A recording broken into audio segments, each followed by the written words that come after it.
Un nuevo episodio de Converso se pone en marcha. Esta noche, Alejandro Speroni. Estamos, siempre estamos. En la ruta que transitas, en la casa que soñás, en el tren en el que viajás, en la cancha donde alentás. Estamos, siempre estamos. Cuidando a nuestra gente, construyendo comunidad, aportando al mundo que soñás. Estamos, siempre estamos. En cada bolsa, en cada camión, en cada proyecto. Cementos Avellaneda, más de 100 años construyendo futuro.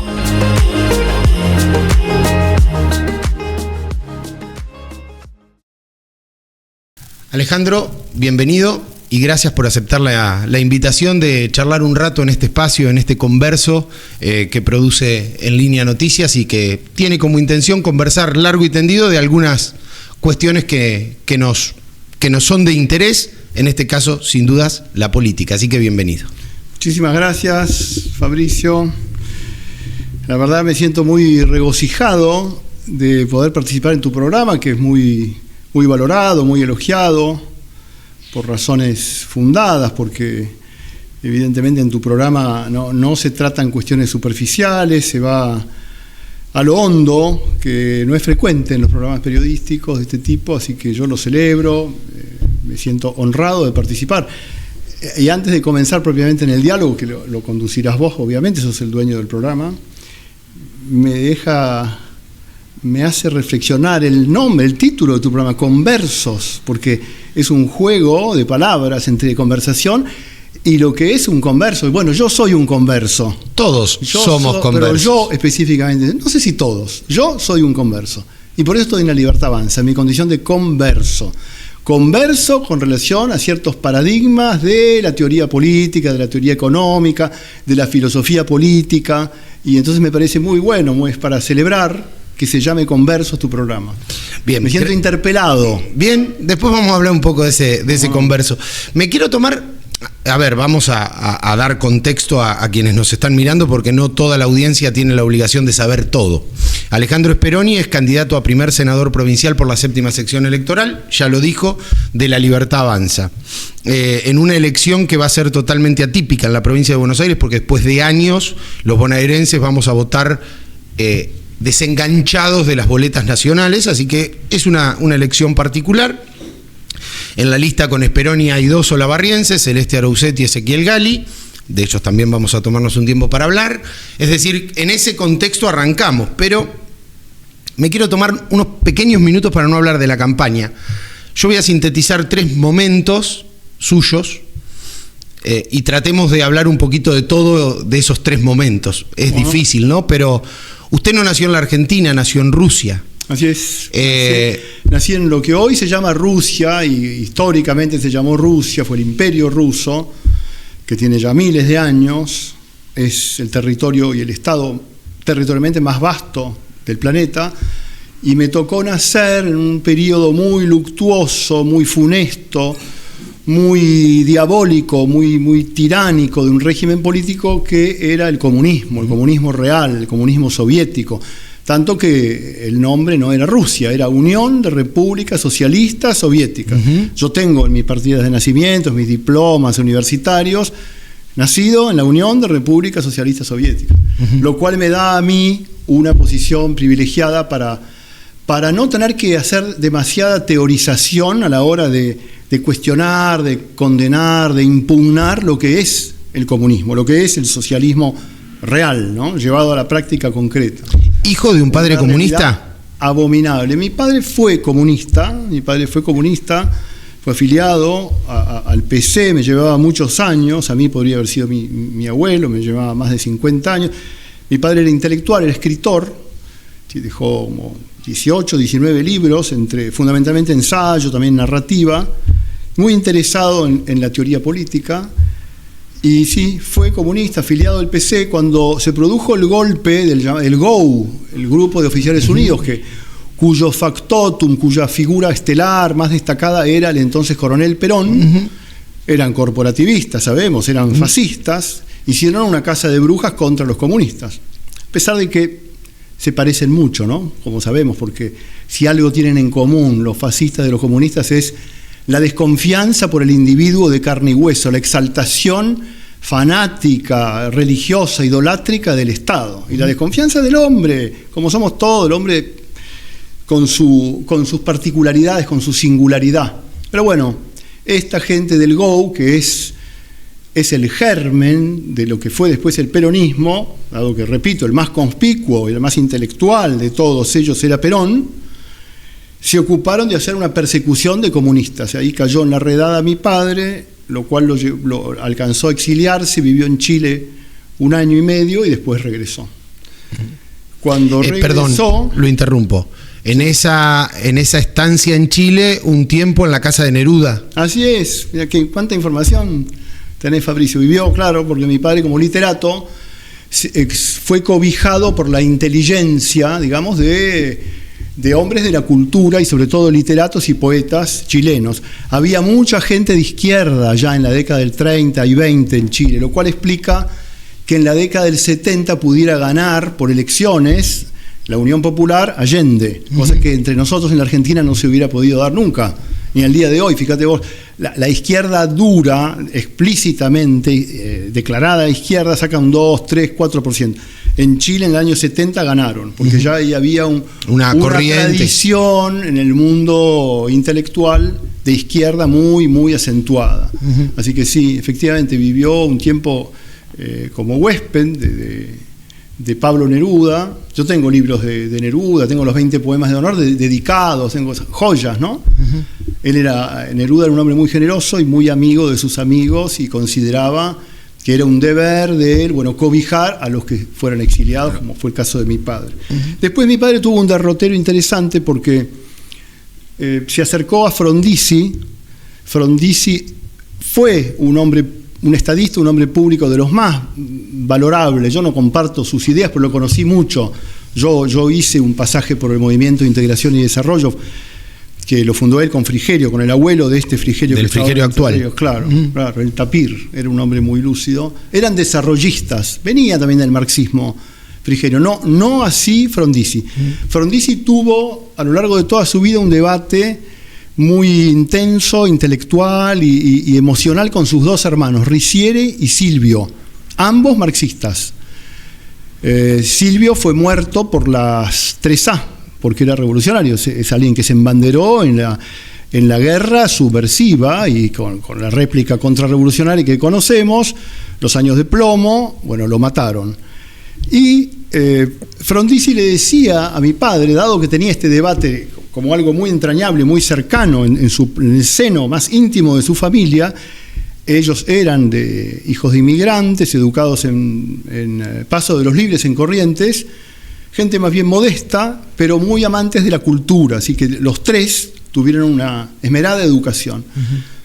Y Frondizi le decía a mi padre, siendo mi padre asesor de él, entró a la Confederación General Económica, ¿no? Que era un poco una especie de UIA, pero no de grandes empresas, sino de pymes, ¿no? Todavía existe. Y entonces pasó a la Secretaría de Comercio como asesor mi padre, y después Frondizi hizo, de hecho, una suerte de colonización de la Cancillería, que estaba conformada por gente de familias de alcurnia, gente que sabe tomar los cubiertos, políglotas, pero que no tenían la menor idea de los intereses geopolíticos del país, que no tenían una visión política, ni les interesaba. Poco de tilinguería, ¿no? Vamos a decirlo sin eufemismo. Correctos, pero sin experiencia. Muy formales, superficiales, ¿no? Hombre de mundo, pero sin lo que necesitaba Frondizi, que quería hacer una transformación desarrollista del país. Es decir, estatista. Dejémoslo en claro, ¿no? Frondizi le decía a mi padre, yo voy a ayudarlo, Speroni, a que usted deje de ser marxista. ¿Y qué hizo? Desde la Cancillería lo destinó a países comunistas. Primero a la Yugoslavia de Tito, que era también una horrible tiranía, de la cual se inspiró el general Perón cuando fue presidente. Muchos de los eslogans peronistas los tomó ahí de Tito. Por ejemplo, los únicos privilegiados son los niños, era un eslogan de Tito. Mi viejo me contaba, eso estaba en la calle cuando nosotros vivíamos. De ahí lo tomó. O sea, Frondizi lo destina para anular el comunismo en su padre. Lo destina porque tenía, es un gesto de simpatía y y de amabilidad, digamos, de cordialidad, pero lo consideró que tenía condiciones para ser diplomático, pero no era marxista, y le digo, usted va a dejar de ser marxista. Y efectivamente es lo que ocurrió. Mi padre estuvo 7 años en países comunistas sin solución de continuidad, entre medio nací yo, y cuando regresó a nuestro país, mi padre ya no era comunista, Nunca fue un liberal clásico, era más bien un desarrollista, muy influido quizás por la corriente del personalismo cristiano francés, Emmanuel Mounier, Jacques Maritain, el humanismo integral, ¿no? Eso fue algo que podemos decir que una síntesis del pensamiento político de mi padre. Después él dedicó su obra literaria más bien a escribir ensayos de hombres destacados, digamos, de próceres de la cultura, y no únicamente de la cultura. Tiene un ensayo de San Martín, pero otro sobre Erasmo, Maquiavelo, y uno muy interesante que está dedicado a hacer una suerte de disección de los sistemas estatistas colectivistas, que se llama El Bora y los gendarmes, que es un título bastante interesante, alegórico, porque el Bora es un viento muy fuerte que sopla al norte de Italia, Trieste, el Adriático y también Yugoslavia, fuerte, muy violento, al punto de que hay cadenas en las calles para que la población se pueda sujetar cuando sopla ese viento. Y entonces la metáfora del título del libro es El Bora y los gendarmes, lo cual significaría lo siguiente, que vienen las ideologías como un gran viento huracanado, cargado de optimismo, de utopías, de entusiasmo, pero enseguida están los gendarmes que se encargan de levantar los cadalsos, de comenzar la represión, la persecución, el adoctrinamiento, el lavado de cerebro. Él desarrolla todo ese ensayo, decir, bueno, así son las ideologías. Mi padre terminó su vida siendo un crítico de las ideologías. Y eso es algo que a mí me ha ayudado mucho en mi personal derrotero y en mi conversión, que te decía al principio, que después conversaremos si querés. No, pero ya vamos a ir. Muy linda la charla. Quería hacer de entrada porque me siento muy cómodo con las preguntas que estás haciendo. Quería hacer un pincelazo de definición para primero decir, la política no estuvo ajena nunca en la vida de Alejandro Speroni. No, la teoría política. La práctica política, no, mi padre no era un hombre de la militancia política y no era de embanderarse, era un intelectual, un escritor. Tenía 12 años, vivía en el campo. Nosotros tenemos mucho elemento de híbrido entre la ruralidad y la cultura. Yo lo tengo conmigo. Yo soy un hombre de campo, a la vez soy un hombre de la academia y de las letras. Tengo que buscar cómo concilio esas dos vertientes, ¿no? Es un poco... ¿Y lo ha logrado? Mi reto vocacional. ¿Lo ha logrado? Estoy en eso, sí, creo que sí. Lo logro, a veces con mayor o menor grado de éxito y confort psicológico y emocional, otras veces no, con más dificultad. No es fácil de conciliar, ¿no? Pero me viene de familia eso. Mi padre se crió en el campo, en Catamarca, en una zona muy inhóspita, muy carente de influjos culturales, pero él de a temprana edad me hace acordar recuerdos de provincia, no sé si lo leíste, Sarmiento, cuando habla de sus tías que estaban vistiendo santos y que él veía que le interesaba la cultura y las letras y no tenía cómo, hasta que apareció Fray Justo Santamaría de Oro, que era el tío de él, y que se lo llevó a San Luis, y él fue un autodidacta, se educó con la biblioteca yo estuve ahí en San Luis, viví un tiempo en San Luis, y vi esa biblioteca y pensé siempre en Sarmiento, y hice el paralelo con mi propio padre, ¿no? ¿Cómo llegó Alejandro Speroni a Javier Milei? ¿O cómo llegó Javier Milei a Alejandro Speroni? Bueno, también es algo que a mí me parece muy providencial e interesante. Yo estuve viviendo en España, en Mallorca, en la isla de Mallorca. Me fui retirando de mi profesión principal, que ha sido la abogacía. Tengo muchos hijos, tengo 8 hijos con 2 matrimonios. Mi esposa, que está acá presente, con ella tengo 4 hijos. Para mejorar la educación de nuestros hijos, dijimos, vamos a vivir un tiempo a España, a Mallorca. Tenemos además ahí un pariente político mío, un cuñado concretamente. Entonces dije, vamos a Mallorca. Pero yo tenía pendiente lo de Milei porque yo voy mucho a Bolivia, desde hace 17 años que voy a Bolivia, soy casi ciudadano boliviano, me atrae mucho Bolivia por el lado de esa síntesis que hay en Bolivia entre la cultura indiana y la hispanidad católica. Y por el lado del derecho, yo he sido profesor de derecho, el derecho indiano, yo lo veo como una obra monumental, humanitaria, equilibrada, emancipatoria, que pocas veces se ha visto, el derecho indiano. Y en Chuquisaca es la máxima expresión de eso. Nuestros próceres principales estudiaron en Chuquisaca. Yo, interesado en eso, empecé a ir a Bolivia y sigo yendo desde hace años, como te digo. Y ahí me vinculé con los menonitas, que nada tienen que ver con la herencia hispano-católica.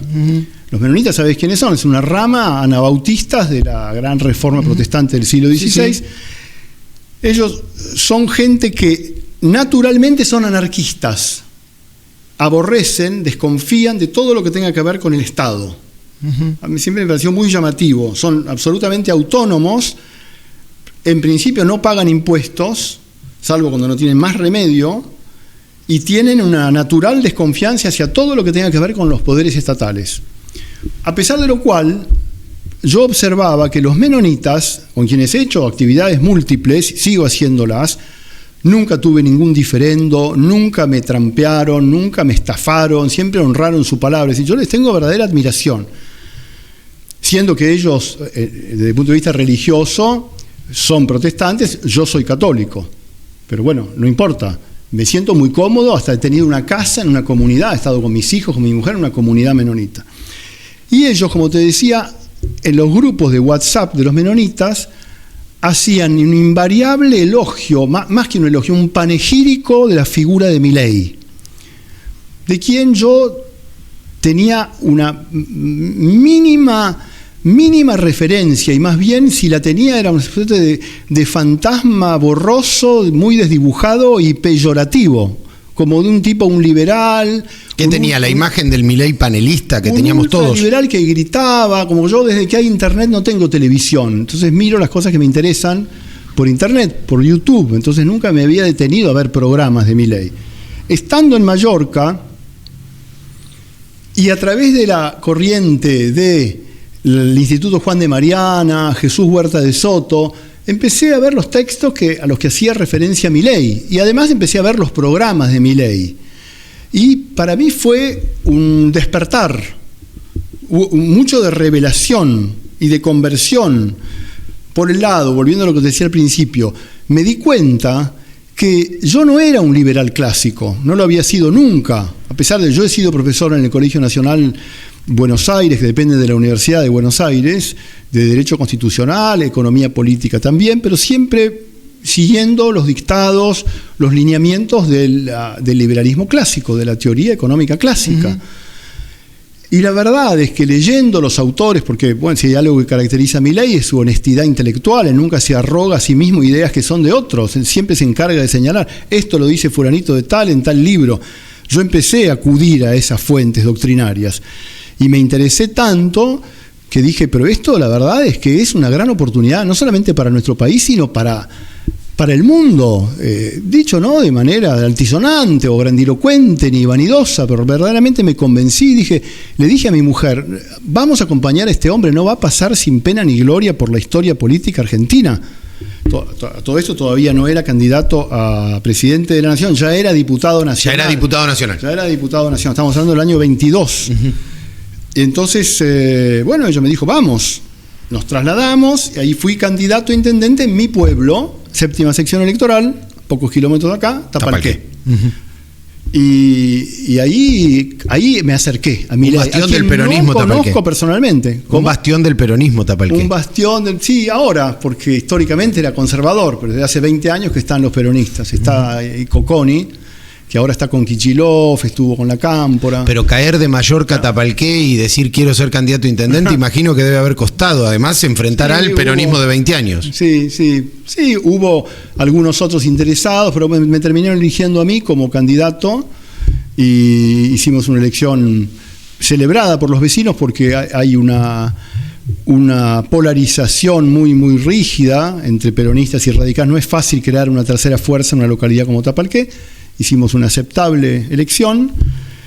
Terminó la elección, yo me fui muy contento con el triunfo de Milei el 19 de noviembre. Dije, llega el momento que estamos esperando. Este hombre va a demostrar lo que estamos convencidos que es lo siguiente.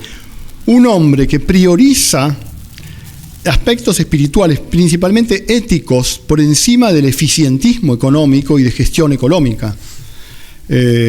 Cuando, siempre yo lo resalto, me parece que es digno de ser destacado, cuando él impugna la inflación como algo que altera cualquier posible cálculo económico, que desalienta, que es un contraincentivo para llevar a cabo inversiones, porque nadie puede programar habiendo inflación, y que además afecta a los más vulnerables, porque es un impuesto horrible, porque no es lícito, no está legalizado, y que afecta al que tiene ingresos fijos, él siempre invoca de manera preeminente, principal, más que argumentos de eficiencia, que también los desarrolla y los plantea, argumentos éticos. Eso me pareció algo, hasta el día de hoy, me parece maravilloso, que no hay que dejarlo pasar. Dice, esto es un latrocinio, y yo, como me han puesto como presidente, tengo el poder, soy el poder ejecutivo, voy a impedir que se cometa ese latrocinio, que es la inflación. Es mucho más grave de lo que parece la inflación, no es una cuestión menor. Uh-huh. Por eso los sectores humildes lo valoran y lo saben, no necesitan hacer demasiada conceptualización, lo viven. El que tiene ingresos fijos, lo peor que le puede pasar es esa estafa horrible que comete el Estado emitiendo espuriamente moneda, que no tiene respaldo. ¿Para qué? Para financiar el gasto público desmedido, que no es más que privilegios de aquellos que integran los estamentos de la llamada casta política. Bien, a ver...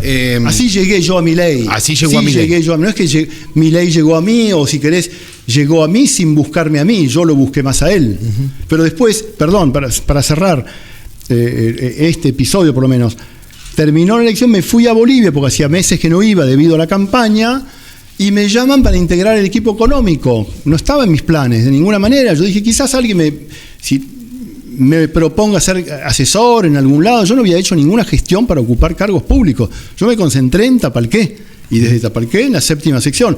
Pero bueno, siendo yo de Tapalqué, habiendo vivido mucho en el exterior, no por eso no estoy vinculado a Buenos Aires. Yo estudié en la Universidad Nacional de Buenos Aires. Claro. Estudié ahí, por eso fui profesor en el colegio de la universidad. Me recibí, como lo digo, con orgullo, no con vanidad. Soy diploma de honor, fui el abanderado de la facultad. Estudié con mucho rigor, con mucha aplicación. Y después trabajé como abogado en distintos segmentos y áreas. Trabajé en el mundo sindical, trabajé en la seguridad social, algo en el sector público, varios años en el sistema financiero como abogado de bancos. Eso último llevó a que por vasos comunicantes me propusieran integrar el equipo económico. Porque al haber sido candidato a intendente se podía presuponer que era un puro de libertario. Y por otro lado, conocedor del sistema financiero, de los bancos, me dijeron, bueno, ¿no querés venir? Viene Caputo, ¿no querés hacerte cargo de la parte legal, subsecretario legal? Pero por supuesto, dije, me tomé un avión e inmediatamente me vine. Así que estoy desde el 10 de diciembre. Y ese es su lugar. Ese es mi lugar en el Poder Ejecutivo. En el Poder Ejecutivo. Bueno, vamos. En paralelo, perdón, sí. Sebastián Pareja me encargó que coordinara la 7ª sección electoral a lo largo de estos 2 años, cosa que hice, que me vino muy bien, porque profundicé las necesidades y la situación de los 8 distritos de la 7ª sección electoral, que es la mía. Uh-huh. Yo dejé mi familia en Tapalqué, yo estoy en un hotel en Buenos Aires, estoy 13 horas en el ministerio, viajo los fines de semana. Es decir, fue como parte de la conversión. Vos viste que los conversos suelen tener un fuego sagrado que los anima. Bueno, yo me he privilegiado de ese fuego sagrado. Uh-huh. Y sagrado, lo digo con propiedad, porque hay un elemento acá espiritual, tiene que ver con lo ético, pero no solamente, lo de Milei es metapolítico. Lo que propone La Libertad Avanza es una regeneración total de la sociedad argentina y de otros países.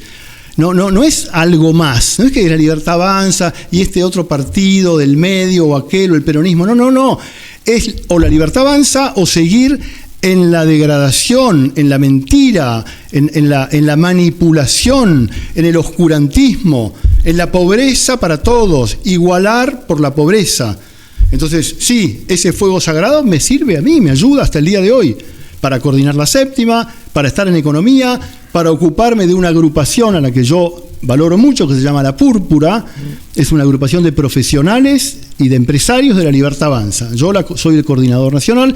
Así que viajo a las provincias, ya estamos en 14 provincias, y ahora como candidato, también muy honrado, encabezando la lista de candidatos por la 7ª de senadores, ¿no? Para la elección esta. Seguramente hablando de esa candidatura van a salir otros temas que vamos a ir profundizando y vamos a ir golpeando un poco los conceptos. Perdón por la vehemencia, pero bueno. Bienvenida a la vehemencia. Veo que es característico de los liberales.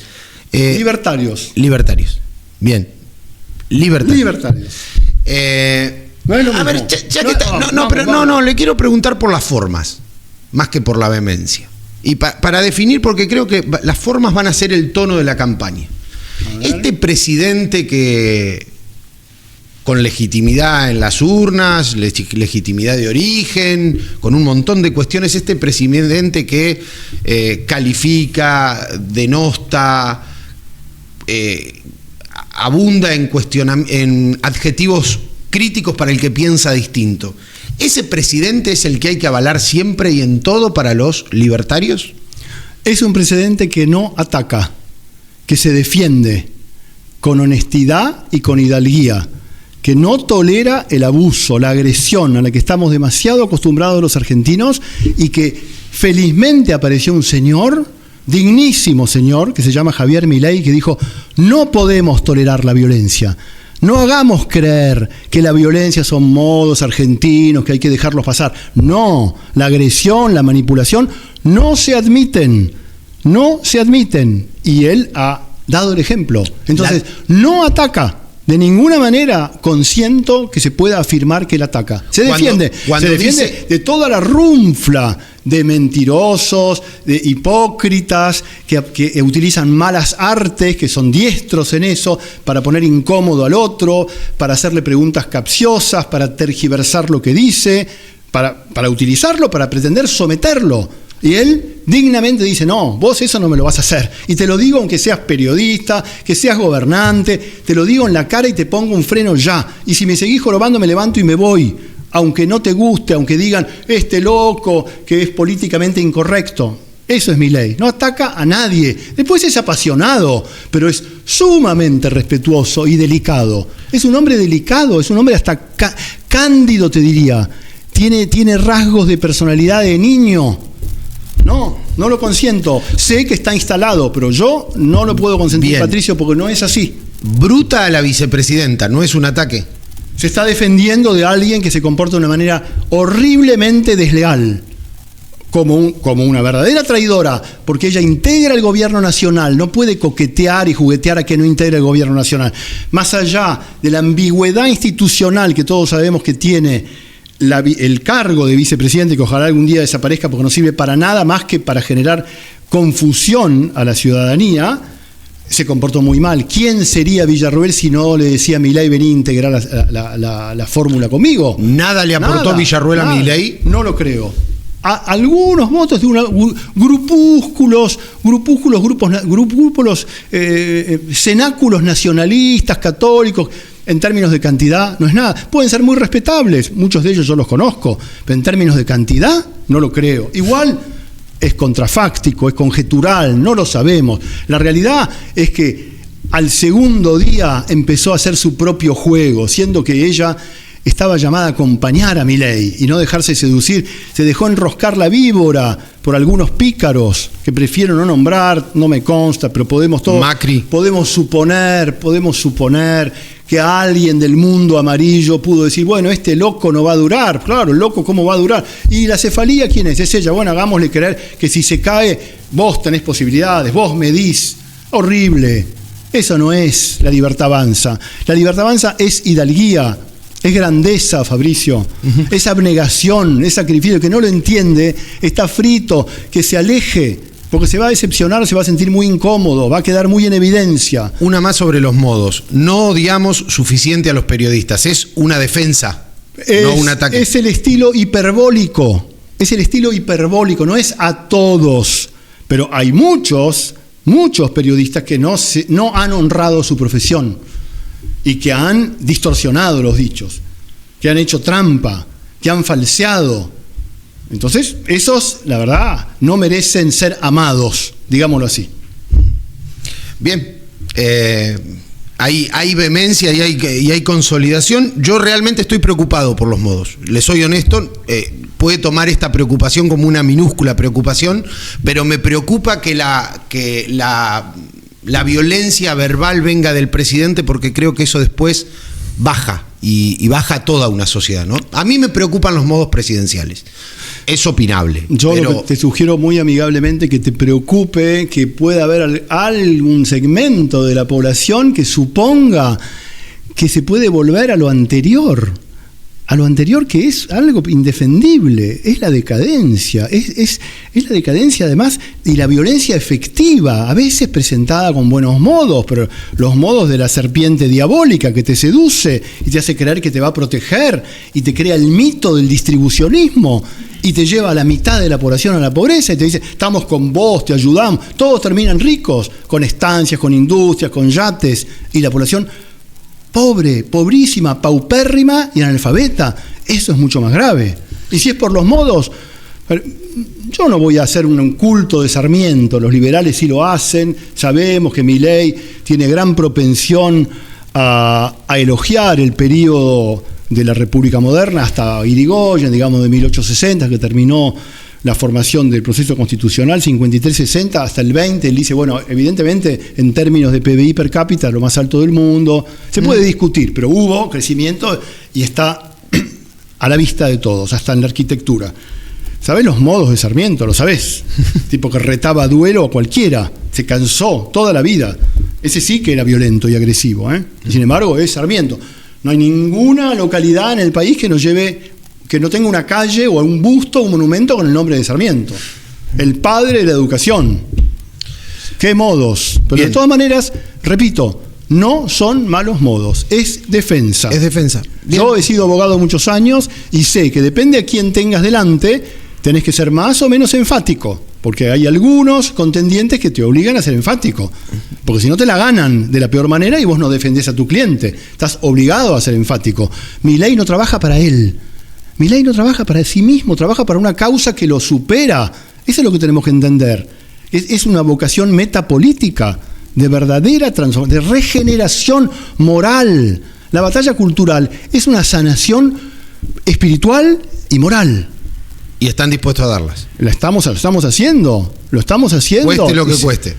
Bueno, cueste lo que cueste, así es la vida, hay que sacrificarse, esfuerzo sostenido. Pero nosotros no promovemos la agresión, respetamos al otro. Nosotros promovemos cultura democrática, contrariamente a lo que dicen los demás, que ellos son los democráticos. ¿Qué tienen de democráticos? Son demagogos. ¿Te acordás de Aristóteles, la deformación de los sistemas de gobierno? Bueno, Aristóteles ya al siglo IV a.C., de los primeros pensadores, que todo lo pensó, es la cultura griega, es la maravilla de la cultura griega, un milagro de la cual somos herederos, entre otras cosas pensó la política. ¿Qué dijo? La política tiene distintos modos, distintos sistemas de gobierno. Uno es la monarquía. Ahora, como todo lo humano, se puede vivir bien o se puede vivir mal, porque tenemos esa ambigüedad los hombres. Las cosas más maravillosas, podemos convertirlas en algo degradante. También la política. ¿Qué decía Aristóteles? La monarquía, ¿cómo se pervierte? Se convierte en tiranía. Entonces hay un señor que tiene todo el poder y empieza a abusarse de los demás. La aristocracia, el gobierno de los mejores de la sociedad, se puede pervertir. ¿Cómo? Oligarquía. Solo para ellos no pensar en los demás, para el grupito. La democracia también se corrompe, también admite una versión degradada, envilecida, negativa. ¿Cómo se llama? Demagogia. Es lo que hemos vivido nosotros. Es lo que de Alfonsín en adelante. Es una vergüenza. Los que tenemos cierta edad, nos avergüenza nuestro país. Es decir, ¿cómo es posible?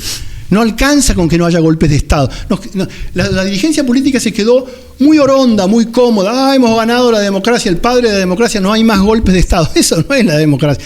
Eso es una condición necesaria, sí, que no haya golpes militares, pero no suficiente. No alcanza con que no estén las botas y las bayonetas en la calle. Hay que mejorar las condiciones de vida de la población. Solo para eso se puede, si es que para eso, pero solo para eso se puede justificar el Estado. Yo, filosóficamente, creo que el Estado es algo que debe ser superado evolutivamente por la humanidad. Que a eso estamos llamados todos, así como alguna vez, siempre doy estos dos ejemplos que son ilustrativos, alguna vez nuestros mayores superaron una lacra del pasado como eran los sacrificios humanos. No estoy hablando de la historia remota, ¿eh? Hace pocos siglos, nuestros ancestros sacrificaban vírgenes y niños, suponiendo religiosamente que si no lo hacían, los dioses no les eran propicios y que no llovería o habría calamidades y pestes, y los que se oponían a eso eran sacrílegos. ¿Cómo? Hay que sacrificar porque los dioses quieren. Esa aberración hemos vivido hasta hace pocos siglos. Nos liberamos de esa aberración. La esclavitud, otra lacra horrible. En Brasil hasta hace 150 años había esclavitud. Se vendía personas como acá en la sociedad rural de Olavarría. Vas y compras una vaquillona, una vaca de conserva. ¿Vos te das cuenta? Se superó. Bueno, yo, salvando las distancias, creo que pasado el tiempo, nuestros descendientes algún día mirarán con cierta compasión nuestra generación. Decía, pensar que creían que no podían vivir sin una entidad, que creían que era abstracta, porque habían sustituido los atributos de Dios en esa entidad, que le llamaban Estado, que les decía todo lo que tenían que hacer, en qué podés trabajar, podés viajar, no podés viajar, en qué invertís, cómo hablás. Acordate los últimos gobiernos, te decían cómo tenés que hablar, cómo los niños deben ser educados en la sexualidad, no los padres, las maestras tienen que decir, este niño tiene que aprender esto, aquello. Bueno, el Estado es algo que va a ser superado. No lo podemos hacer de un día para el otro, Fabricio. Va a llevar tiempo, pero son señales, son faros, es un ideal, no es una utopía. Una utopía es algo que por definición no puede realizarse, por eso es utopos, no tiene lugar, no es realizable. No es lo mismo que un ideal. Un ideal es una aspiración, es una búsqueda, como tenemos todos en nuestra vida. Nos manejamos con ideales, no nos manejamos de manera rastrera solamente con lo que tenemos a la mano. Queremos algo para nosotros, para nuestros descendientes, para nuestra comunidad. Es un ideal. Bien. Entendí a dónde estamos parados para bajar ahora al terreno, porque hay que hablar de la campaña y lo tengo que traer indefectiblemente al cierre de las listas y lo tengo que traer a ver a qué campaña nos vamos a tener, por lo menos en la séptima sección. Primero y principal, ¿cuán conforme quedó con el cierre en la séptima, más allá de su lugar circunstancial en el primer lugar, que supongo que lo llenará de orgullo, pero cuán conforme lo dejó el cierre de las listas? Muy conforme porque lo mejor es enemigo de lo posible, en todos los órdenes, particularmente en la política. La actividad política requiere mucha abnegación y mucho sentido de subordinación. Como en la sociedad toda hay jerarquías, particularmente en el orden del poder como es la política. Uno tiene que aceptar el lugar que le toca. Uno no puede pretender ser cabeza de lista, de concejal, de X distrito, si no le está correspondiendo eso. Es misterioso, pero para eso hay personas que tienen más responsabilidad que uno. Cuando la definición está formalizada, no se discute, se acompaña. Porque si no, no hay voluntad colectiva. Esto no es un juego de narcisismos, ni es un club de amigos que nos ponemos de acuerdo. No. Estamos trabajando para la comunidad toda. Entonces estoy conforme. Vamos a ver qué respuesta tiene quien verdaderamente tiene la última palabra, que es el electorado. Yo creo que el electorado va a ver esto que yo estoy planteando. Que esta es la oportunidad para que el país salga adelante. Que se premie el trabajo, el mérito, que se busque la grandeza, que no estemos victimizándonos siempre, que no propendamos a la teoría sociológica de la izquierda, de que unos contra otros, la lucha de clases. No, cooperación social, optimismo. Eso se va a reflejar en la elección y bueno, nuestros candidatos deberán, quien más, quien menos, encarnar estos modelos, estos ideales, como me toca a mí hacerlo ahora en este programa. Sin perjuicio de que Fabricio, aclaro que la campaña formalmente no comenzó, yo tengo cierta habilitación para poder hablar porque, bueno, soy candidato a senador, encabezo, pero ya esta semana va a haber algunas definiciones de quienes son responsables de la campaña. Yo no me arrogo ese rol, pero me invitaste, vengo, ¿cómo no voy a venir? Me interesa que todos los ciudadanos de la séptima conozcan nuestras ideas, me conozcan a mí, que si me eligen los voy a representar en el Senado bonaerense. Para bien de todos. Ahí en la respuesta de cómo se siente después del cierre, entiendo, hay una respuesta, cuando habló de los personalismos, a la dureza que usted manifestó públicamente antes del cierre sobre particularmente la figura del ex intendente de Olavarría, Ezequiel Gali. Algunos textuales que recuerdo es: no suma, a la libertad avanza. bueno, si bien no cuestionó ni la honorabilidad, recuerdo, del exintendente, marcó algunas diferencias de que no todo amarillo entra para este lado. Hoy lo tengo en la misma, o lo vamos a tener en la misma boleta. Estamos en la misma boleta.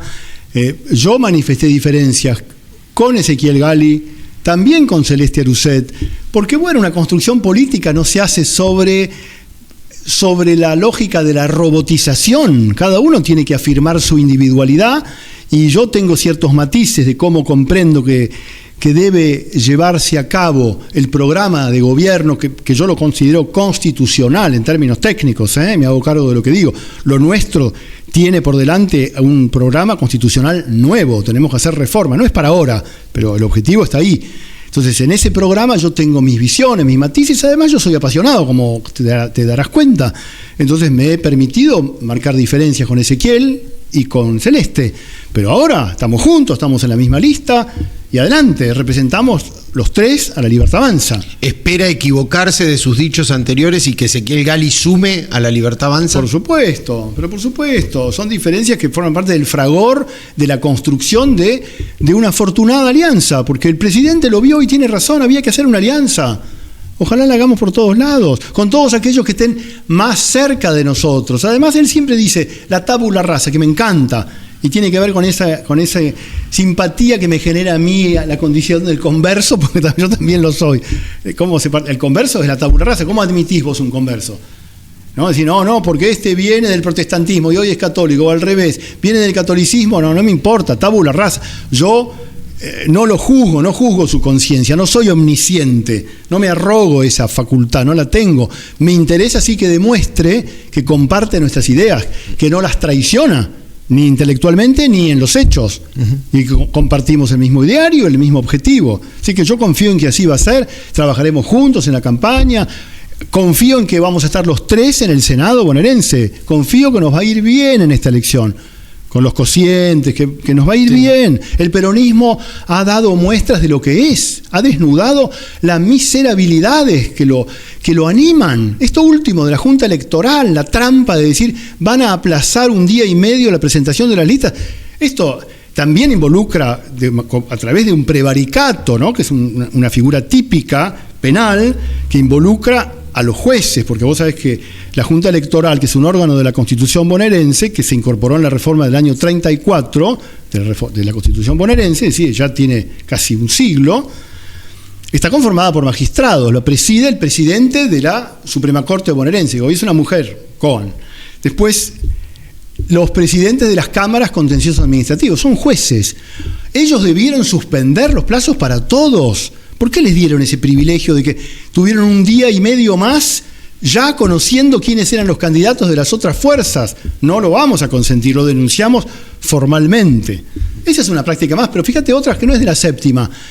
Pensá Espinosa, el intendente de La Matanza, me río porque ella es grotesco. Se va a presentar a candidato a concejal sin renunciar a ser intendente. Es un abuso, es un engaño de la población. Entonces yo confío que nos va a ir bien en la séptima y en las 8 secciones. Tenemos buenos candidatos, tenemos buenas ideas y tenemos además la gestión de gobierno del presidente, que nos anima a salir adelante, recompone las cuentas, las inversiones van a ir llegando. Hay un fenómeno, Fabricio, de psicología social que no es desdeñable. La plata llega si rinde. No podés obligar con una pistola en la cabeza como hacen los comunistas y vos dejás tu plata acá. La gente trae, poca o mucha, todos cuidamos lo que tenemos. Vos traes plata si ves que hay condiciones primero para que se cuide y segundo para que te dé rentabilidad. Bueno, para eso hay que dar muestras de confianza, lleva tiempo. Tengamos paciencia, todos los argentinos. Alejandro, le pregunto por la interna con el PRO. Uno al menos así a vuelo de pájaro y mirando lo que se ha dicho, uno parece que esa alianza tiene un solo objetivo y abro comillas, terminar con el kirchnerismo en la provincia de Buenos Aires. ¿Es el único objetivo de la alianza entre la Libertad Avanza y el PRO? No es el único. En primer lugar, esta elección no hay que mirarla con finalidad puramente electoralista. Esta elección tiende a conformar una fuerza política llamada a perdurar y transformar las condiciones de la sociedad, del orden económico y del orden político. Hoy está el PRO, mañana habrá otras fuerzas políticas y gente que se va a ir sumando. El kirchnerismo no es técnicamente el kirchnerismo, porque ¿quién es Kirchner hoy? Máximo tiene el apellido, pero tampoco es relevante. Está bien, negocia. ¿Quién es Máximo? ¿Quién lo vota Máximo? Es un tipo que está en el grado de la insignificancia, sigue siendo despreciado por la población. Está ahí porque la madre, hoy presa, fíjate vos, la principal figura de la fuerza de oposición, está presa, formalmente presa. Todas las instancias penales la condenaron. No es como comparan a veces con Lula y el juez Moro, que era como si fuera el juez federal de Azul que condena a alguien. No, todas las instancias está presa. Ella lo banca al hijo. Esa gente representa como paradigma, por eso el kirchnerismo, todo lo que los argentinos no queremos vivir más. El colectivismo, la manipulación, el engaño, la utilización de los fondos públicos, el sometimiento de la gente, el adoctrinamiento. Eso es kirchnerismo, cuando planteamos libertad o kirchnerismo. Es lo que tenemos más fresco de todo ese socialismo en sus muchas versiones vernáculas, empezando por el radicalismo. Porque cuando yo decía de mi conversión, comprendí que el socialismo está metido en todos los partidos, como decía Hayek. Viste, Hayek dedica uno de sus libros a los socialistas de todos los partidos, porque él detectó, el socialismo es un veneno, es una ponzoña de la mente que se mete en los políticos, en la ciudadanía y en los economistas, que está presente siempre que no se promueve la libertad de las personas, siempre que se supone falsamente que el hombre puede abdicar de su aventura existencial, de afrontar sus riesgos para mejorar, y dice, no, mejor me acomodo acá, mi primo está acá, me va a tirar un sueldito, me quedo con el Estado. ¿Y de dónde sale la plata para ese sueldito? Jorobándolo a otro. Porque hay una entidad a la que se le confiere la legitimidad de decir, yo le saco a Fabricio y le doy a Alejandro, porque se me da la gana, porque yo creo que a Alejandro le va a ir mejor.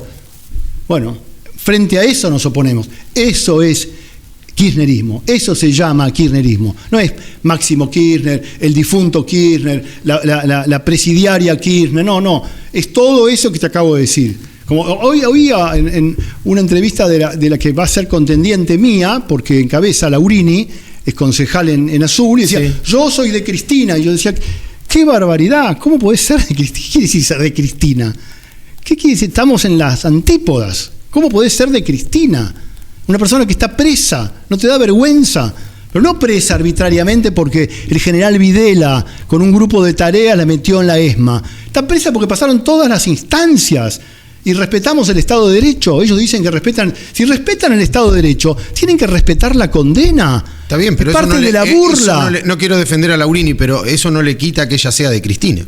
Sí le quita, condición de presa, sí le quita. No. Pero ¿cómo vas a estar a identificarte con un presidiario? Es decir, mi referente político es un presidiario, condenado por ladrón, no preso político, por ladrón, porque le robó a la gente. Pero en el plano de las libertades, en el plano de las no la conozco personalmente, pero se lo voy a decir cariñosamente. Yo hablo con todos ellos, es decir, no sigas hablando de Cristina, sé lo que quieras. En el plano ¿cómo puede ser tu modelo Cristina que está presa? En el plano de la libertad, digamos, Laurini tiene derecho a sentirse de Cristina. No cuestiono su derecho, claro, tiene derecho a hacer muchas más cosas. Está bien. No voy a cuestionar su derecho. Y yo no la voy a defender a Laurini. No me parece afortunado invocarla como su referente, porque el tipo, el periodista, le preguntaba, bueno, pero vos estás con Kicillof, porque no, claramente yo soy de Cristina. Yo decía, me reía a la madrugada porque siempre miro cosas de YouTube y decía, ¿cómo puedo decir eso?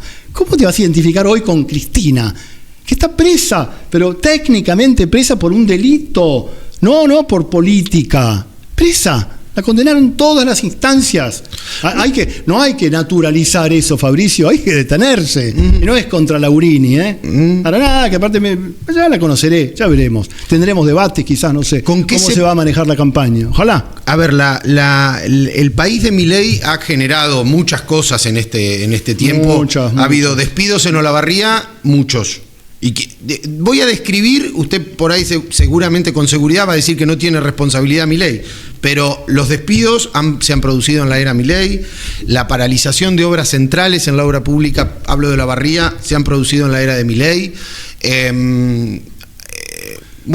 Cierres de entes estatales han tenido impacto en Olavarría, hay obras muy importantes para la ciudad, menciono una, el colector cloacal norte, que estaba en proyecto del gobierno nacional y que por ahora no hay miras. Digo, ¿cómo sale un dirigente de Milei hacer campaña en la séptima en general y en Olavarría en particular con este contexto? Explicando con la mayor mesura y respeto posibles que un proceso de transformación nunca es simétrico en lo económico y en todas las dimensiones. Hay incremento de empleo, son indicadores objetivos del INDEC, no están dibujados.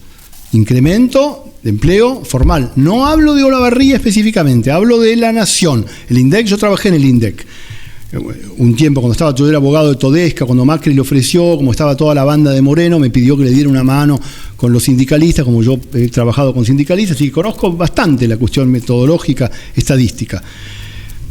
Hay incremento, siendo que desde el 2009, todo el periodo peronista, incluyendo el periodo de Macri, que bueno, que yo no lo elogio claramente, a pesar de que estamos en la alianza, se estacionó, no hubo incremento, la misma cantidad de trabajadores formales. Es decir, no es de ahora se empiezan a incrementar. Ahora, no en todas las actividades por igual, Fabricio, eso siempre es así. Nunca es absolutamente homogéneo y uniforme. Hay ciertas actividades que son más rentables que otras. Eso es algo que no se puede evitar, que si el Estado lo quiere evitar y quiere uniformar, vamos a la Unión Soviética, vamos a Venezuela, todo por igual, igualmente pobre, no es ese nuestro objetivo. Yo confío en que también Olavarría se va a ver beneficiada con el crecimiento que es, pero inevitable de la actividad económica. Inevitable, yo estoy convencido. La actividad, la obra pública, que siempre se habla de eso, siempre es pública, aunque no la financie el Estado, se financiará con iniciativa privada, son obras, llamémoslas de infraestructura, a medida que el país progrese. Se van a hacer Olavarría, Azul, Tandil, están llamados a tener un lugar preponderante en la provincia. ¿Quién las va a hacer? Mi mujer, cuando veníamos, que ha habido un proyecto que lo vi hace no mucho, de dividir la provincia entre el conurbano y el interior.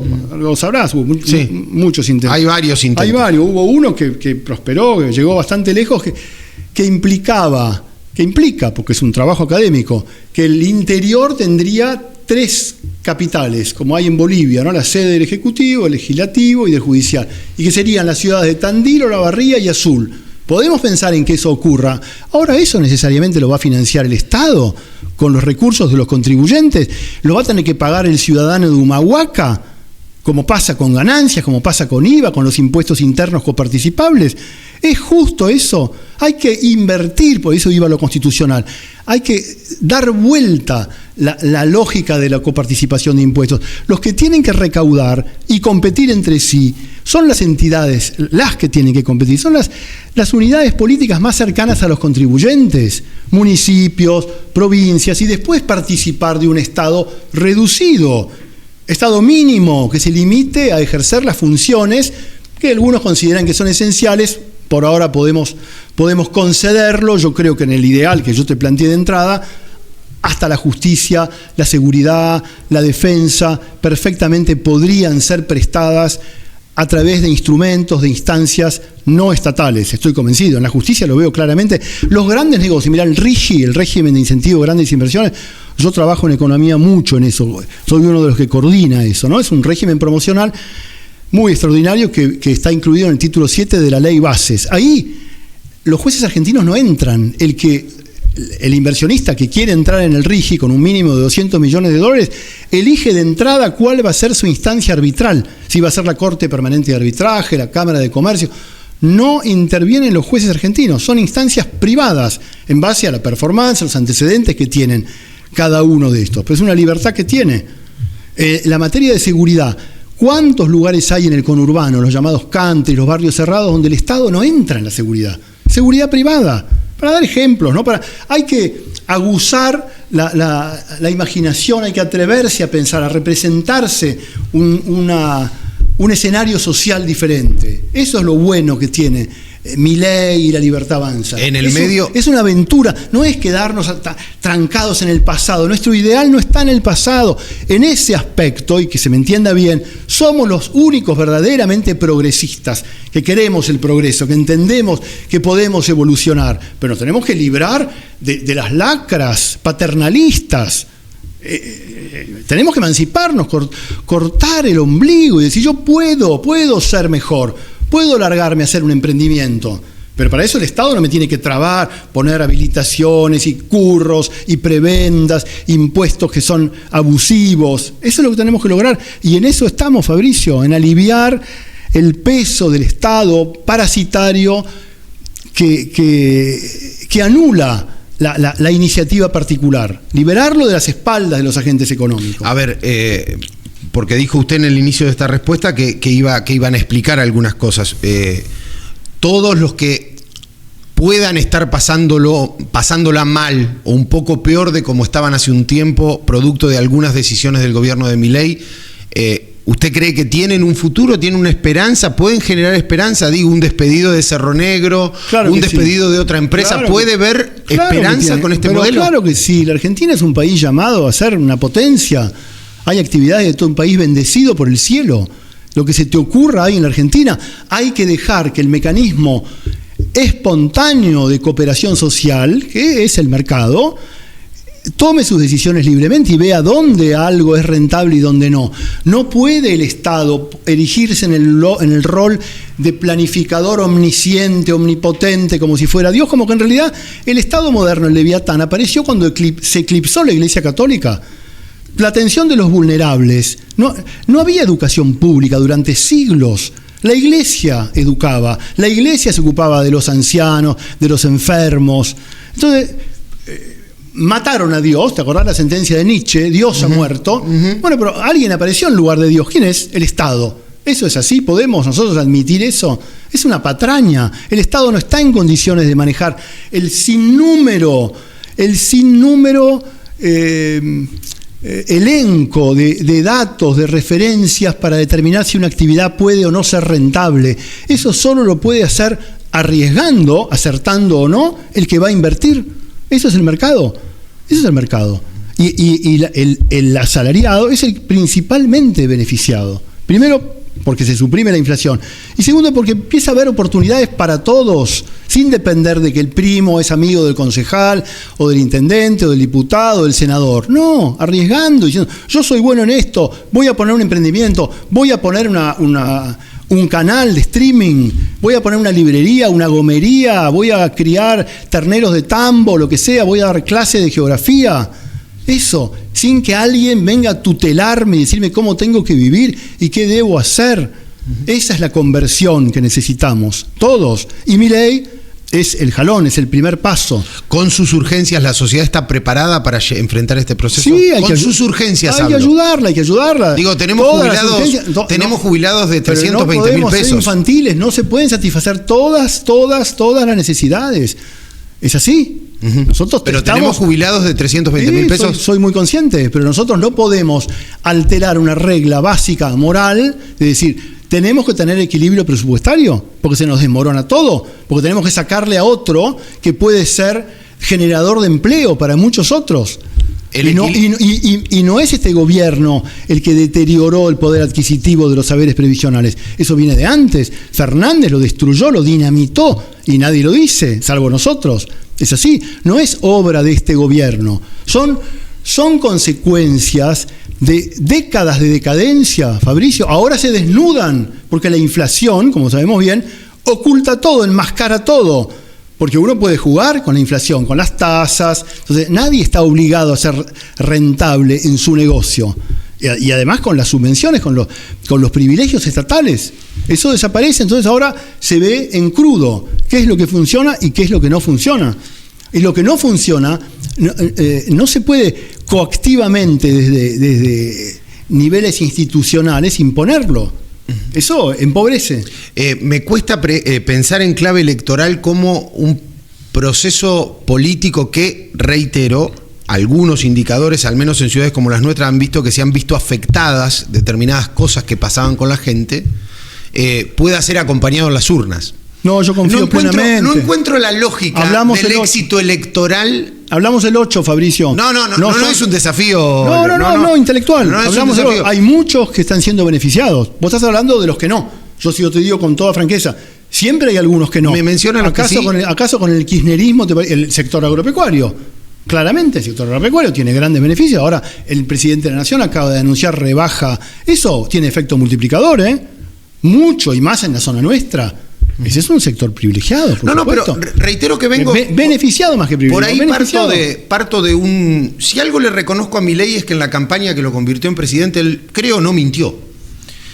Y consiguió apoyo popular incluso en aumento, obviamente, cada vez que se iban achicando los márgenes de elección, digamos, más en la primera vuelta y mucho más en la segunda, ¿no?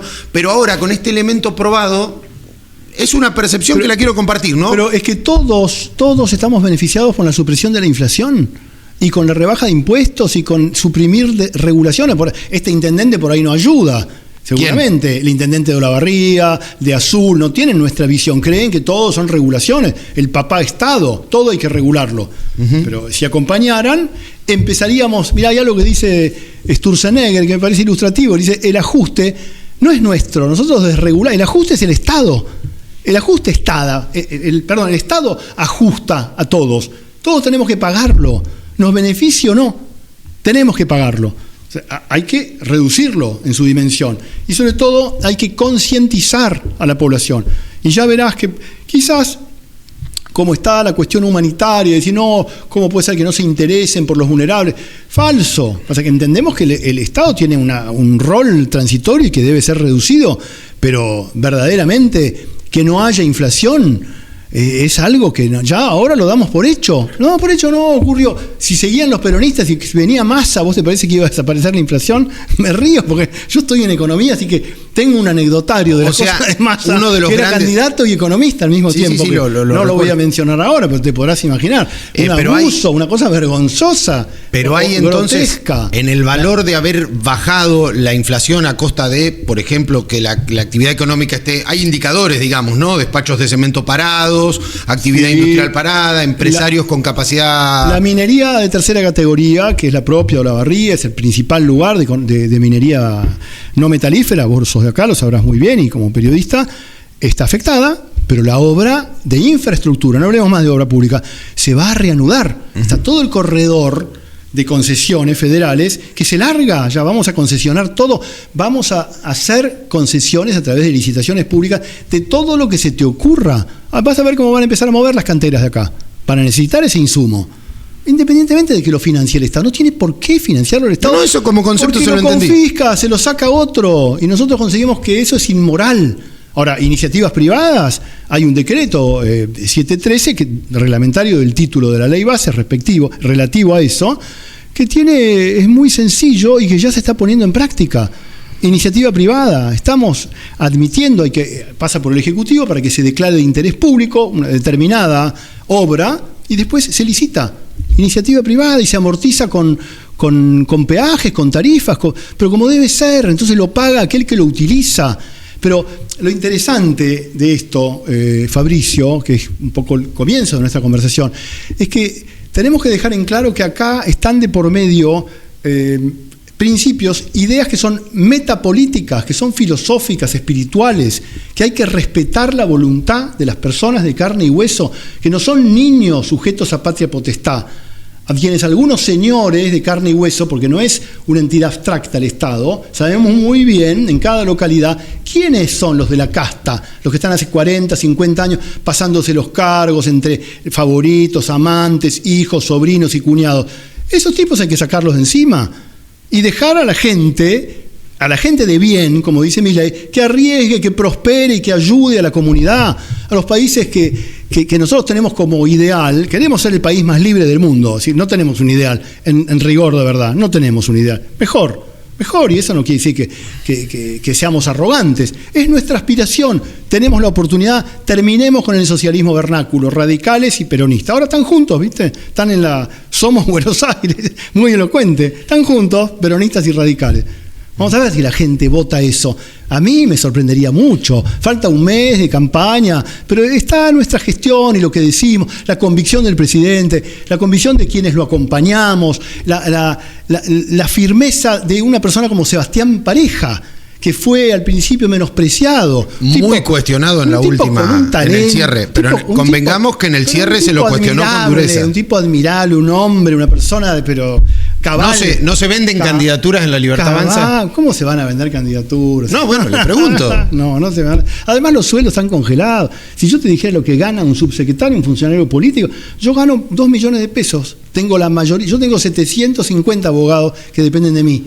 Muchísimos de ellos ganan bastante más que yo por la antigüedad, porque mi ley congeló los sueldos. Y me encanta. Yo diría, el que pueda, ¿no? El que pueda, que vaya gratis. Cuando algunos vienen y me quejan, pero andate, buscate algo ya. Tu futuro no es el Estado. Y cuando chicos me piden entrar, buscate un trabajo en otro lado. No te metas en el Estado. Si seguimos nosotros, el Estado va a ser minúsculo dentro de unos años.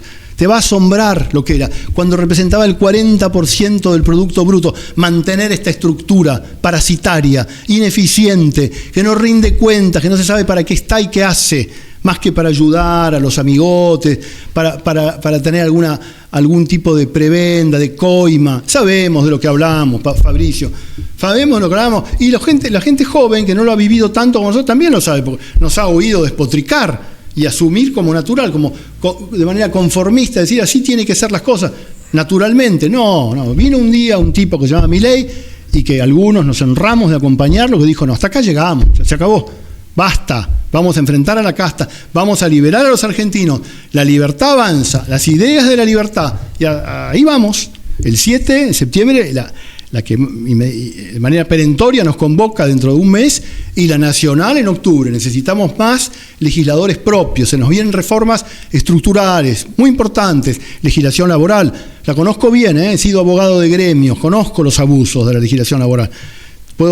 No voy a mencionar a nadie, pero todos lo sabemos. Gente que ha dicho que defiende a los trabajadores y son todos millonarios. Quieren mandar a sus hijos a los colegios donde está la gente más paqueta, más pituca de Buenos Aires. Ese es su ideal.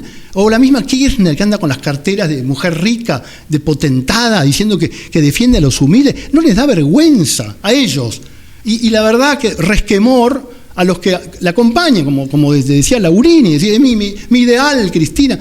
Me da vergüenza, me da lástima, compasión y hasta un poco de desprecio, ¿no? Tenemos que terminar con eso. Es la oportunidad.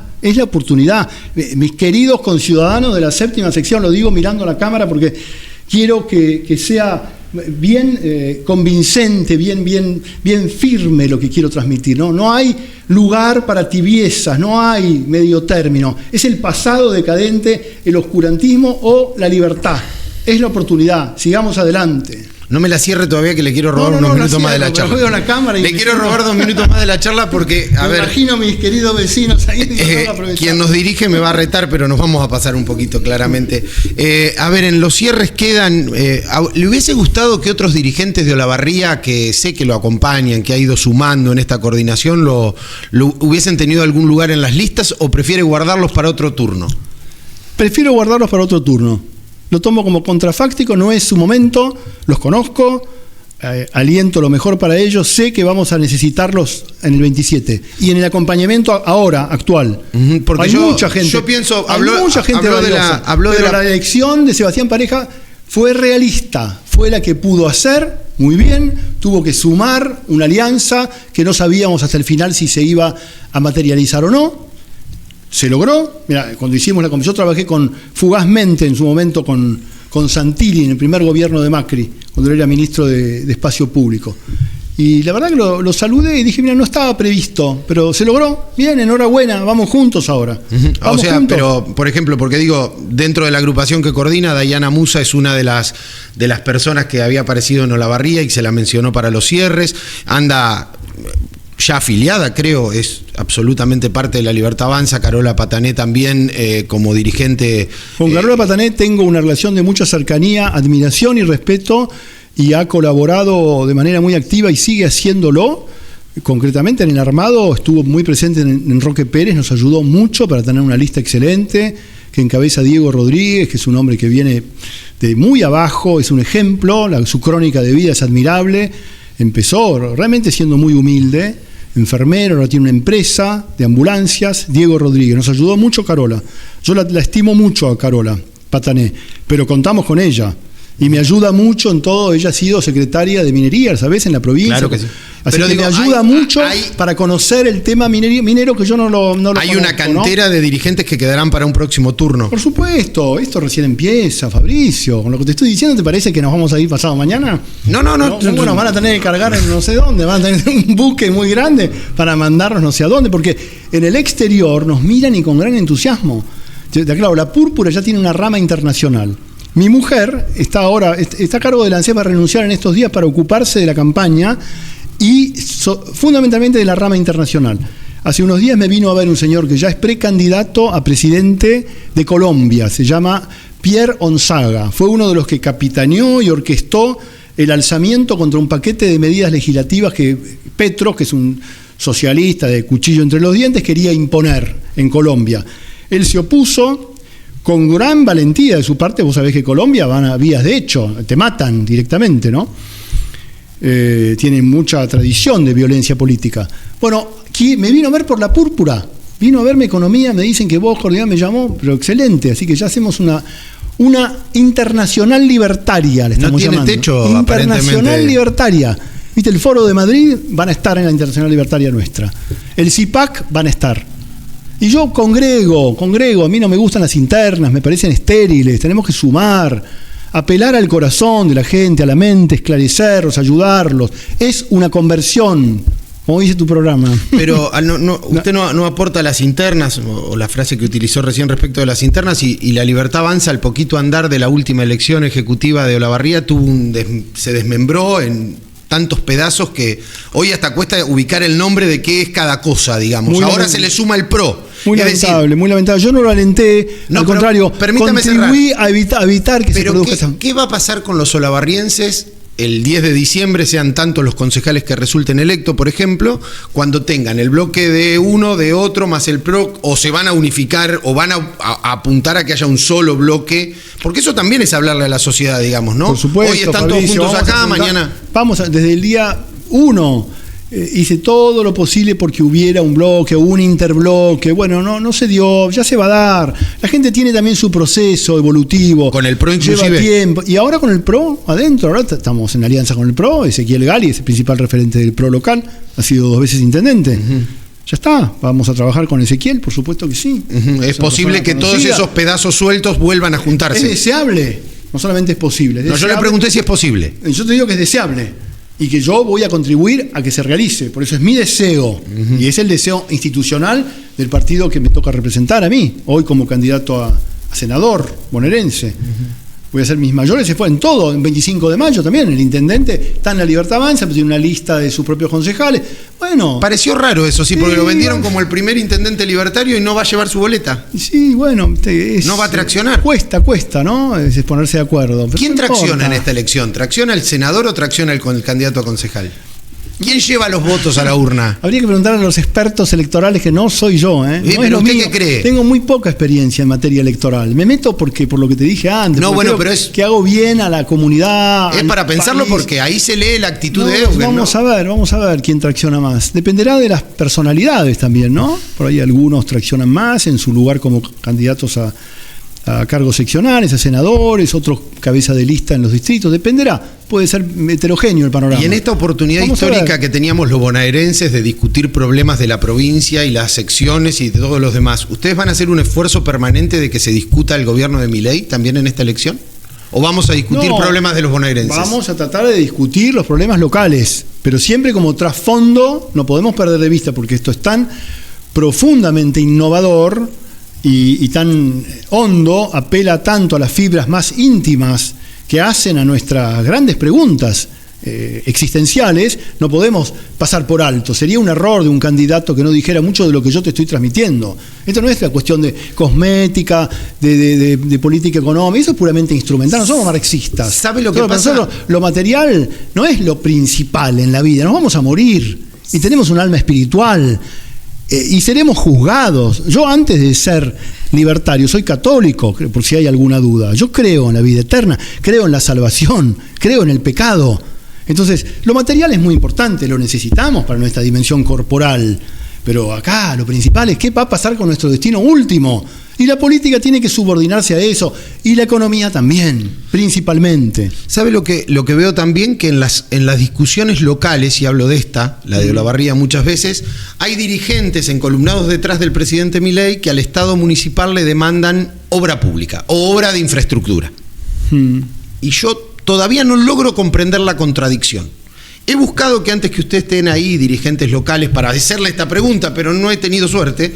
Entonces, ¿cómo concilia esa contradicción de un concejal pidiéndole a un intendente obra pública? Hay que capacitar. La cuestión de la coparticipación de impuestos, pocos dirigentes la comprenden. Lo digo con todo afecto.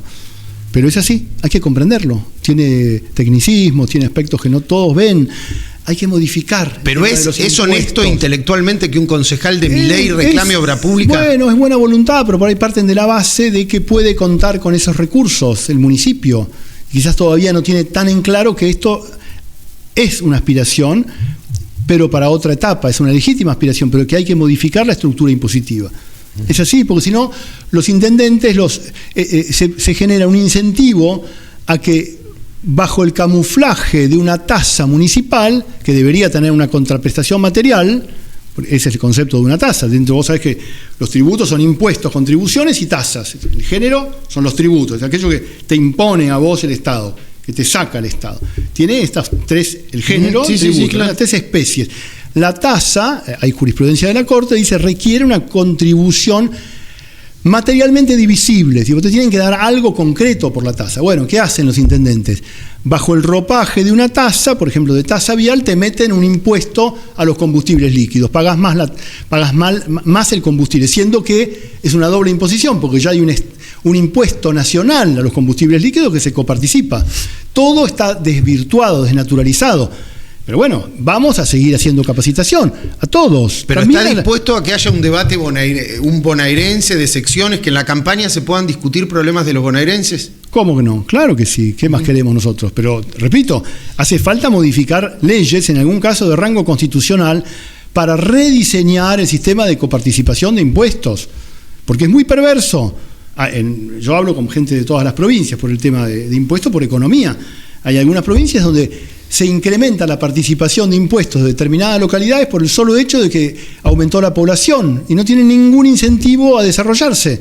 Cuando haya más población ya está, son los que más ganan. Como a nivel nacional pensemos Formosa, 90% del presupuesto de recursos, después los gastos son algo que manejan ellos, de recursos, de lo que ingresa, es coparticipación federal de impuestos. ¿Qué les importa desarrollarse?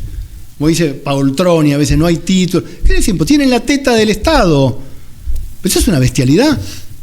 Alguien tiene que poner fin a eso. No podemos seguir a hacer política de mentirita, como si fuera todo, sí, dale que va, sí, ya nos moriremos, alguien lo arreglará. No, llegó el momento de arreglarlo. Sin violencia, con Estado de Derecho. Por eso respetemos el Estado de Derecho, seamos coherentes, volviendo a la Kirchner. Está condenada por jueces de la Constitución, la Cámara de Casación, la Corte Suprema, el Tribunal Oral. ¿Cómo es posible que tenga el tupé de decir yo acá soy la líder política? Pero mandate a guardar un poco de sobriedad, un poco de dignidad. Es una sinvergüenzada. Horrible, me indigna como argentino. Lo noto indignado. Me indigna. Y que alguien diga, Cristina, pero ¿cómo podés decir eso? ¿Qué te pasó? ¿Te enloqueciste? ¿Estás dogmatizado? ¿No pensás más que te hicieron una lobotomía? ¿O es lo mismo? ¿Es como el cambanache? ¿Es lo mismo el burro que el gran profesor? ¿Es lo mismo el que afana que el que se esfuerza? No nos podemos acostumbrar, hay que tener santa ira, volviendo a los modales. Santa ira, como tenían los profetas de Israel, cuando el pueblo volvía a la idolatría, al becerro de oro, y se enojaban. Moisés, Isaías, Elías, se enojaban con justa razón para ayudar a la gente. No hay nada peor que la idolatría, porque es ceguera, es neurosis colectiva. La verdad te libera. No podés admitir eso. Hay que indignarse, buenamente, con cuidado hacia el otro, pero hay que decir las cosas como son. Algunas finales que por una cuestión de tiempo le voy a pedir la mayor síntesis en la respuesta que pueda lograr. No. ¿Cuál fue el mayor error de Javier Milei en estos 2 años de gobierno? El mayor error de Javier Milei, bueno, es una pregunta que me compromete, pero la voy a dar. Yo hubiera querido todavía más firmeza de parte de Javier Milei con relación a la deslealtad de la vicepresidenta. Y eso que la tuvo. Yo hubiera querido que fuera tajante. Echarla. De entrada. Ver cuál es el instrumento. Si promover un juicio político. No puede estar donde está esa persona. Es un contraejemplo. Yo creo que la moralización de la vida pública es lo que nosotros, la Libertad Avanza, podemos dejar a la posteridad. Esa persona no tiene que estar donde está, no debe estar donde está. Nadie puede estar cómodo siendo que la vicepresidenta se comporta como se comporta, jugueteando, haciendo como que no está en el gobierno, cuando es el gobierno. Eso, sí, por supuesto, hubiera sido mejor, para mí. ¿Cuál es el mayor problema y el más urgente problema a resolver en la provincia de Buenos Aires y qué puede aportar Alejandro Speroni desde su banca en el Senado? El mayor problema de la provincia de Buenos Aires, a mi modo de ver, tiene que ver con la participación de impuestos, con repensar el sistema de coparticipación de impuestos. Hablamos de no el federal, el de la provincia, y que a través de la coparticipación se generen incentivos para que ciertas actividades prosperen, para que haya inversiones, y otras actividades que no lo son, que busquen desarrollarse en otros territorios y no en la provincia de Buenos Aires. Eso requiere presencia en la legislatura bonaerense y en el Senado. Yo haré todo lo posible porque eso se logre, juntamente con la transparencia fiscal. Me mandaron hace poco un informe de los niveles de transparencia, son escandalosos. No se sabe bien qué es, cuáles son los ingresos, cuáles son los recursos, cuáles son los gastos de cada municipio. Eso debe ser modificado, como primera instancia. Después veremos, en la medida de que avance el gobierno, vendrá seguramente la necesidad de una reforma de la norma fundamental de la provincia, que fue un modelo de 1873, emulada por muchas provincias, por muchos países sudamericanos, pero que en el 94 perdió ese prestigio, perdió esas luces jurídico-políticas que tenía y que debería ser nuevamente modificada, porque se hizo junto con el acuerdo de Menem con Alfonsín, ¿no?, para la reelección. O sea, la provincia, la constitución de la provincia hay que reformarla. Se hizo el mismo año, claro. Hay que reformar. Claro que habría que reformar. No ya, no nos precipitemos, pues es una aspiración. Tiene que ver con la construcción de la cultura democrática, que es un objetivo que tenemos nosotros. La institucionalidad, mejorar la institucionalidad y la cultura democrática. Es necesario hacer retoques constitucionales para que eso se lleve a cabo. El Poder Judicial de la provincia de Buenos Aires es vergonzoso. La demora de los procesos, la falta de cobertura de cargos. Los justiciables son los que interesan, no los jueces, que forman parte de la casta. Porque si hay una casta, es la casta judicial, te lo digo como con 40 años de abogado. De ser electo va a ocupar un lugar central en la posibilidad de nombrar funcionarios judiciales de vacantes que son muchas. Y sabemos que ahí se cruzan otros intereses. Sí, hay comisiones, ¿de acuerdo? Sí, por supuesto. Y el acuerdo tiene que darlo el Senado. Y hay intereses. Sí, hay intereses y hay que ir desmontándolos, desnudándolos, poniéndonos en evidencia. No hay que temerle. Acá no podemos tener miedo. Es lo primero que tenemos que comprender los que respaldamos a la Libertad Avanza. Tenemos adversarios, muchos pérfidos, que están bien preparados para que a la provincia le vaya mal, para que no podamos salir adelante, para seguir naturalizando la decadencia, la pobreza, el engaño. Bien, y ahora sí es la última. A ver si logro sacar algo ahí. Yo estoy ¿Le está costando sacar algo? No, al contrario, creo que hay bastante. Estoy totalmente convencido que en el 2023 un jubilado que cobraba la mínima lo votó a Javier Milei y creyó en Javier Milei. Y estoy convencido que un jubilado que cobra la mínima hoy la está pasando extremadamente mal. Por ahí con los eufemismos que quiera, o con la claridad que quiera, o con abriéndose el alma si quiere, como católico que dijo que es a ese jubilado, que por ahí elige un remedio por otro porque le sacaron alguna. ¿Qué le dice a ese jubilado que la está pasando mal hoy? Lo invito a comprender cuáles son las causas profundas, auténticas, las verdaderas, no las engañosas, no las de los eslóganes, que lo llevan a tener una capacidad adquisitiva de su haber previsional bajo. No son precisamente las medidas de Milei. Fundamentalmente tienen que ver con que se amplió el universo de beneficiarios con las pensiones no contributivas, gente que no aportó, con las moratorias, y eso hace que la ecuación económica y financiera del sistema previsional, los cálculos actuariales no dan, y entonces no se puede mejorar todo lo que sería deseable. Mejorar forzadamente el haber previsional implica desbaratar todo el resto del orden económico, fundamentalmente el equilibrio presupuestario, sin el cual no va a haber inversiones, no va a haber prosperidad, no va a haber negocios, no va a haber emprendedores. Va a seguir habiendo gente que se va del país, que saca su patrimonio, sus recursos, que no confía en el país. Hay veces que hay que abnegarse y comprender quién es el responsable, y a la hora de votar decir, este que fue responsable, estos que fueron responsables, no los voy a votar. Voy a votar a estos otros que tuvieron el coraje y la sinceridad de plantear las cosas como son, aún a riesgo de ser imputados de crueles, de insensibles, pero veraces. Dicen, esto no se puede hacer, hay un imperativo moral que nos impide hacerlo. Entonces, ese hipotético jubilado, que los va a haber muchos en la 7ª sección electoral, yo confío en que nos van a respaldar, y que en la medida de que haya más riqueza, más trabajadores activos, reformemos la legislación laboral y que los empleadores se atrevan a contratar personal, habrá más aportantes. Al haber más aportantes, más viable va a ser, más racionalmente viable va a ser mejorar los haberes, sin afectar al resto. Haberes genuinos, no falsos, no demagógicos. Alejandro, muchísimas gracias por haber aceptado. Gracias, y Mauricio. el compromiso lo planteó usted. Gusto. El 8 nos vemos y hablamos. El 8, con mucho gusto. Gracias. Estaremos. Gracias. Estamos, siempre estamos. En la ruta que transitas, en la casa que soñás, en el tren en el que viajás, en la cancha donde alentás. Estamos, siempre estamos. Cuidando a nuestra gente, construyendo comunidad, aportando al mundo que soñás. Estamos, siempre estamos.